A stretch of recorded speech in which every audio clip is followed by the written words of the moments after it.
Thank you, Jim, and thank you, Judy, for that music at the beginning of the service.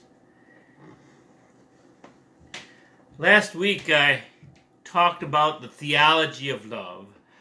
I spoke about how love is something we do rather than something we believe in. And I concluded with 1 Corinthians 13, the chapter on love. This passage has been kind of standard reading at weddings. Love is patient, love is kind, love is not boastful or jealous, etc. This actually is a fairly recent translation of the passage.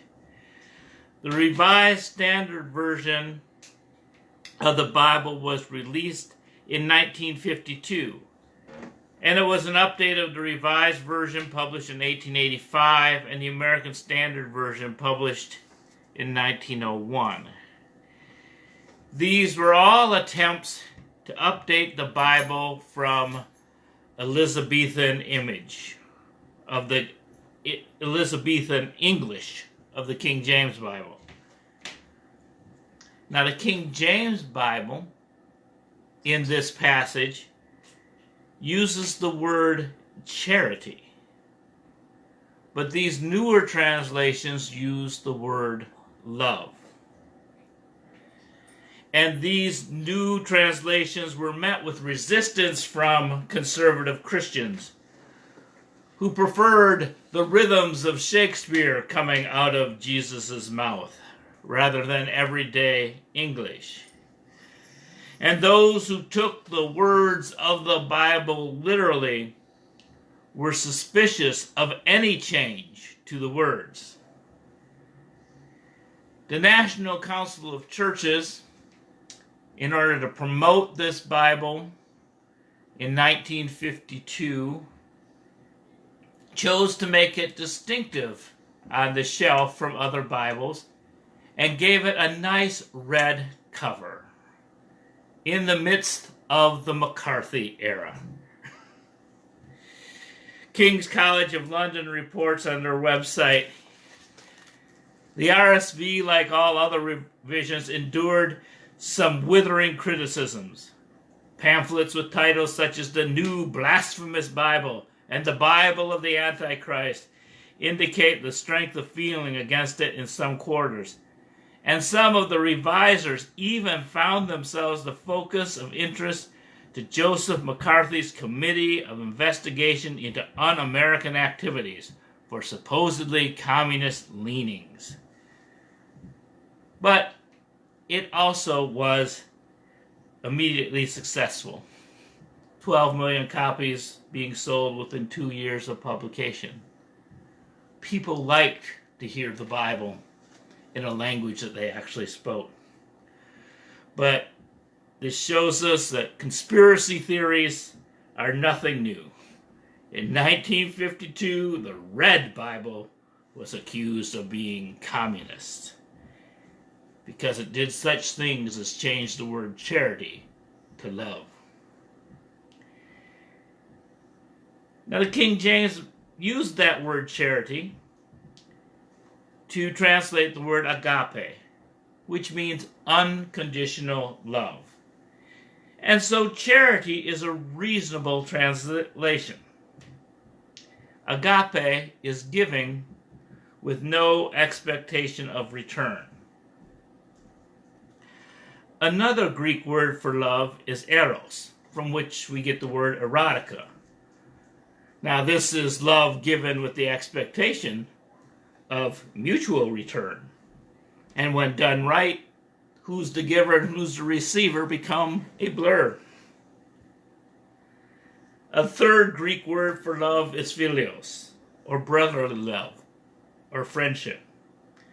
The city of Philadelphia is named for this type of love. So often, preachers, including myself, have lifted up agape, have encouraged people to have unconditional love or charity for one another. But I have come to the conclusion that human love should be conditional. Divine love has the luxury of being unconditional because an all-powerful being cannot be hurt. We mere mortals can. The biggest condition put on love is to love your neighbor as yourself. In order to do this, one must love oneself. Imagine seeing someone drowning in a sea of hate because they do not know how to swim or to love. Now, if we do not know how to swim or love, it does no good for us to jump in and try to save them. The result will be two people drowning. Or worse, they may hold you underwater while they keep their head above. They kill you to survive. This is abuse. Lifeguards are trained to avoid contact with someone who is drowning. Not because they do not love this person or hope for their survival. They know the danger of interacting with people who are irrational and panicking. They're to use a flotation device to avoid contact, to keep one's distance. And if they do have to directly interact with the victim, they're taught combat techniques to subdue the drowning person so they can be rescued. You dive underwater, you grab them below the knees, you turn them around, you climb up their body and put them in a cross-stitch carry, jam your hip up into their back so you have control and can carry them to shore. It's like wrestling. You need to win the battle to save the day. Kindness doesn't enter into the equation because the panicked person thinks only of themselves. And in that way, they are like an abuser, irrational and self-centered. The rescuer needs to panic themselves from abuse. Jesus told his disciples as much when he sent them to preach the gospel. In Matthew 10, he wrote, "And when you come to a house, salute it. And if the house be worthy, let your peace come upon it. But if not, let your peace return to you. And whosoever shall not receive you, nor hear your words, when you depart of that house or city, shake the dust off your feet. Behold, I send you forth as sheep in the midst of wolves, and therefore be as wise as serpents, but as harmless as dove." Jesus is telling his disciples not to attack those who disagree, but be ready to escape if necessary. And leave bad experiences behind. Don't carry that hurt of that interaction with you. Shake the dust off your feet. This eyes-open evangelism does not necessarily trust everybody. It is aware of the possibility of abuse, and true love does not require that we subject ourselves to abuse. Much of the information I'm drawing from today comes from adult children of alcoholics, where they talk about the different dynamics that affect a person as they live and grow up in an abusive system. And I also am lifting up that we in the United States of America are children of an abusive system. We have long been abused by white supremacy, the antithesis of love. A month after an insurrection in which the Confederate flag was flown in our nation's capital, there are calls for unity. Put the past behind us. It's like when a drunk sobers up and tells their spouse to forget about last night. Let's focus on the future. A physical abuser will try to blame the victim. You made me lose my temper. Be sweet, and it will never happen again. The sexual abuser will swear the victim to secrecy. What will people think of you? It will be your fault if I get in trouble. All abuse relies on lies. Pretend it does not happen. Pretend that it really was not that bad. And the biggest lie of the abuser is that if you really loved me, you would not make me do these things. If you only obeyed the law, I would not have to declare martial law and beat you over the head with clubs and throw tear gas into the street. Adult children of alcoholics have outlined different responses children have to abuse. This nation is addicted to racism and violence. So even if you grew up in a so-called functional family, you may have some of these traits. If our families were well adjusted to a sick social system, maybe it's time we listen to Martin Luther King Jr. and become maladjusted. Because even in a nation of white privilege, white people lose. Being the favorite child in an abusive system doesn't mean that you did not witness abuse. It does not mean that you are told to ignore abuse. It does not mean that you're supposed to shut down your feelings in order to get on with life. It keeps us from being whole people. Kathy Berman outlines some of these family roles on her website. Family roles, emotional sobriety means healing mind, body, and soul. I'll read her definitions of the different roles and then add some of my own commentary about today's social situation.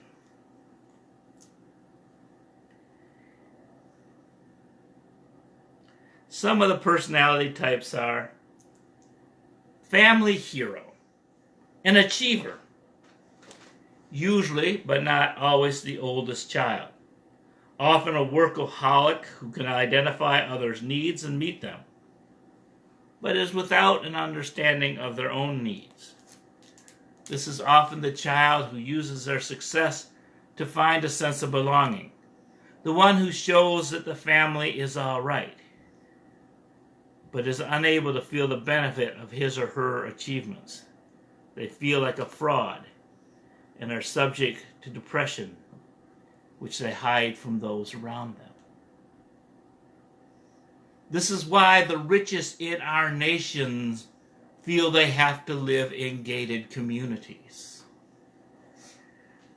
They have escaped the abuse, but yet it still determines how they see the world and the paranoia that is created. Our current social system will find heroes that give us hope. But we must remember not to be blinded by hope. For every person who is celebrated as coming from poverty and rising to riches in this country, there are hundreds who don't make it. And we are told to look at the heroes and ignore the victims. And if there is a hero, we cannot rest from our own responsibility. because it's everybody's job to fight racism and the violence that stems from it. So when we listen to a speech of somebody who inspires us and all we come away with is a warm feeling, and it doesn't inspire us to actively love our neighbor, we are participating in hero worship and not being the hero that is needed in our own life. The rescuer. Similar to the family hero, but without visible success. The rescuer finds those in need and lets them move in or marries them or finds a job for them while supply other needs and is very understanding of the frequent betrayals.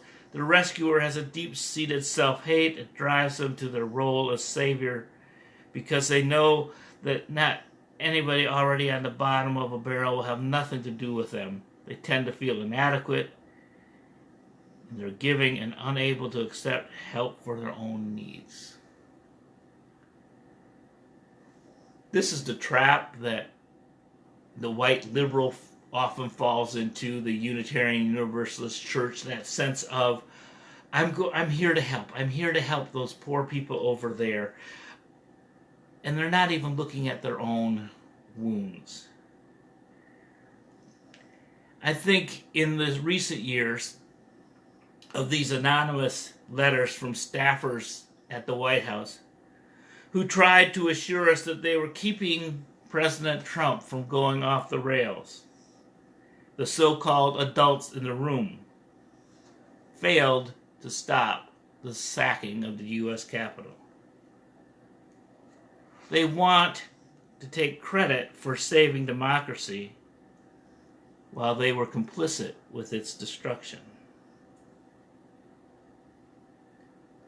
The rescuer is often called in Alcoholics Anonymous parlance as the enabler, the person who makes sure that all the mistakes by the person or the system are covered up and fixed, and so that no one faces consequences of their behavior.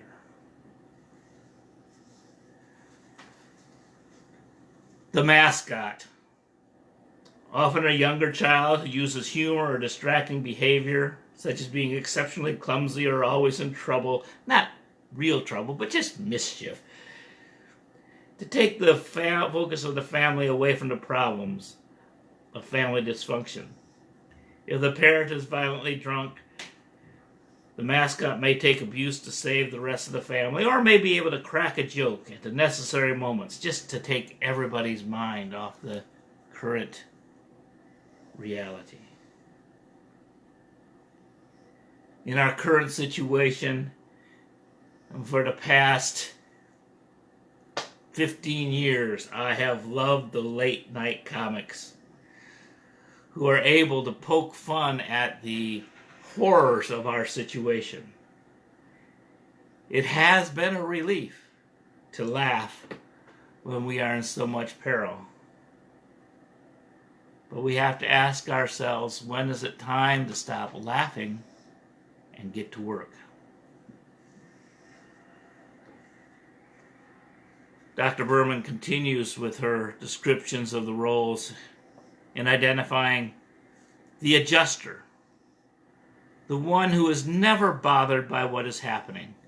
There's no reason to be excited because everyone has to live with family problems.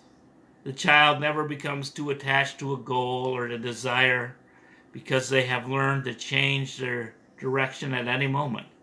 They float, knowing that something is wrong, but coping, often successfully, with one chaotic system after another, by surrendering their own identity and their needs to the moment.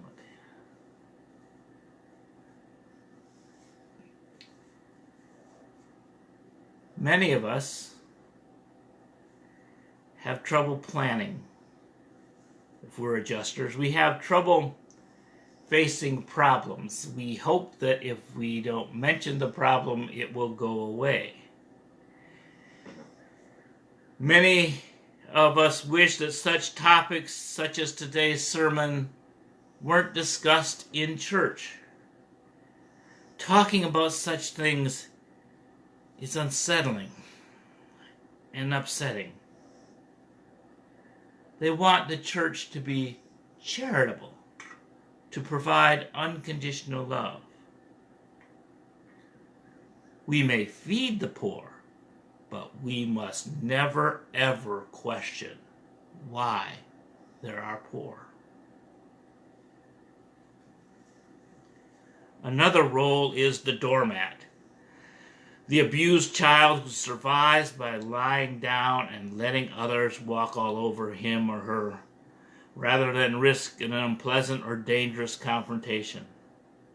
This child is very understanding of the needs of someone else may have to injure him or her, but can't identify his or her feelings about the abuse in the past or the present. It's the person that says, I'm tough, I can take it, no problem here. Some of us are just plain worn out.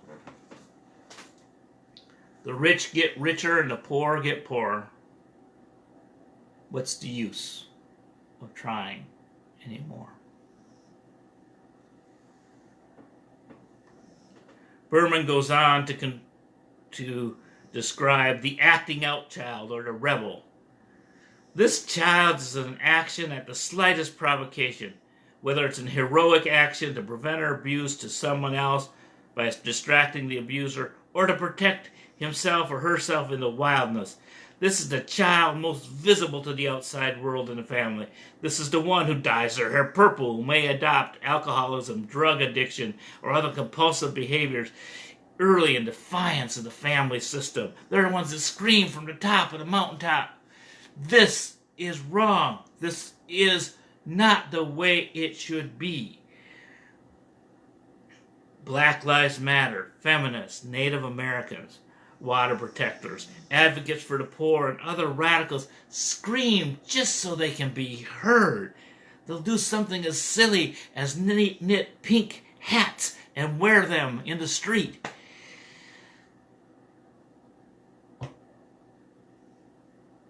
But they are usually dismissed as crazies by the rest of the system.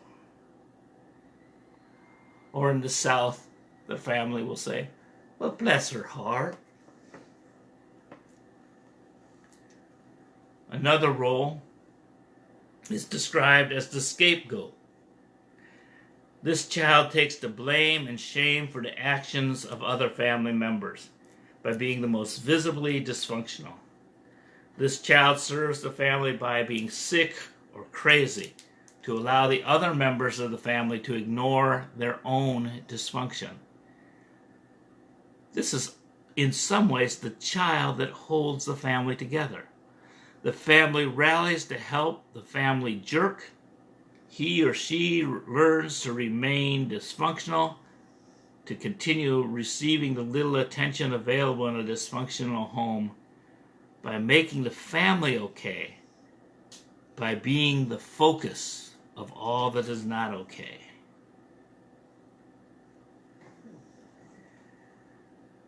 Some of those who stormed the White House will face criminal charges. They will be blamed for the incidents. The rich and the powerful who incited the crowd, organized and paid for the rally, will distance themselves.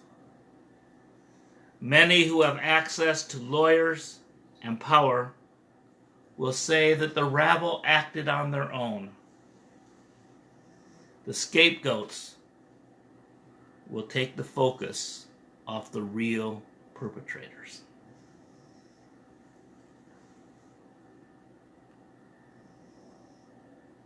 Another role in the abusive family is the bully. This child is usually the victim of physical, sexual, and or emotional abuse who successfully makes the mental transition to stop being the victim by victimizing others. Often the bully is genuinely remorseful for the pain and suffering caused to others, but will continue inflicting that abuse rather than face his or her own pain. The bully is the person who thinks that the pandemic is a hoax, yet still wants to attack Asian Americans, which caused the China virus. This rage makes no sense, and this rage keeps them from self-reflection. It does not have to make sense. It only reinforces the sickness of white supremacy and violence. Often bullies do the work of bigger bullies because they are afraid that if they did not, they would be bullied.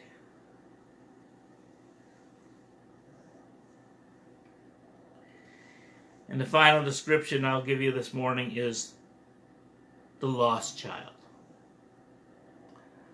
Often the younger or youngest child, this person has learned to stay out of the way, not to make his or her wants known, and to expect nothing. They avoid feeling by denying that they have feelings. They adopt whatever behavior will allow them to stay invisible within the family, at work, at school, or in a relationship.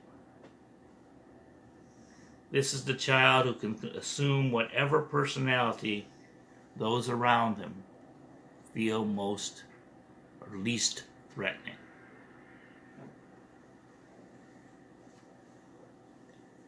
In our society, I call these people the willfully ignorant, the tuned out, those who think that Kim Kardashian in filing divorce from Kanye West is the biggest news of the past week. Or in the words of the musical group Pink Floyd, there is no pain, you are receding, a distant ship smoke on the horizon.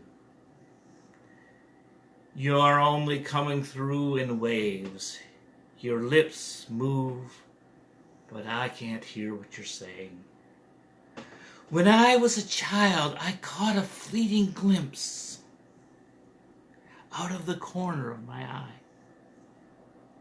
I turned to look, but now it's gone. I cannot put my finger on it now. The child is grown, the dream is gone. I have become comfortably numb.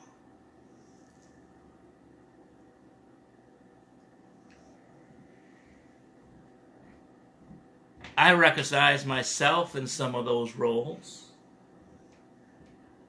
I grew up in a family where my father was an alcoholic. There was no serious abuse, but a lot of these dynamics were present. And I'm sure that some of you have recognized this from your own childhood, and we live with these roles that we learn very young. And if we never know that it's a role, we just think it's who we are. And we don't know that we have other options to love fully without subjecting ourselves to abuse.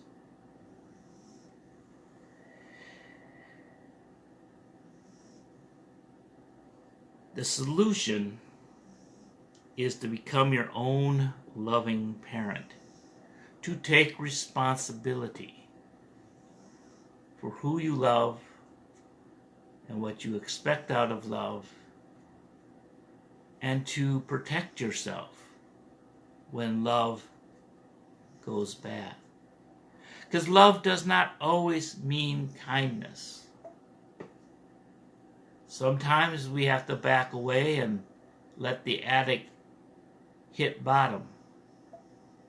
Because as long as we're there nagging them, then we become the excuse for their drinking. And this growing up and unlearning what we learned as a child, the great American history of white people coming and making this country great, and the abuses we had in our family, whatever they were. This work can take a lifetime. A few years back, while she was still living, my mother-in-law called, and she wanted to talk to me because I was a minister and a social worker, and I definitely learned those rules of being the rescuer and fixer and placater in my family. So she recognized who I was, and I was the one to talk to, not her no-nonsense daughter. And she was upset that her big sisters were being mean to her. At the time, she was 76, and her sisters were 78 and 80. I just listened. I resisted my impulse to jump in and fix things because I was pretty sure that the sibling rivalry that happened in Tennessee back in the 1930s was not going to be fixed by me in this phone call.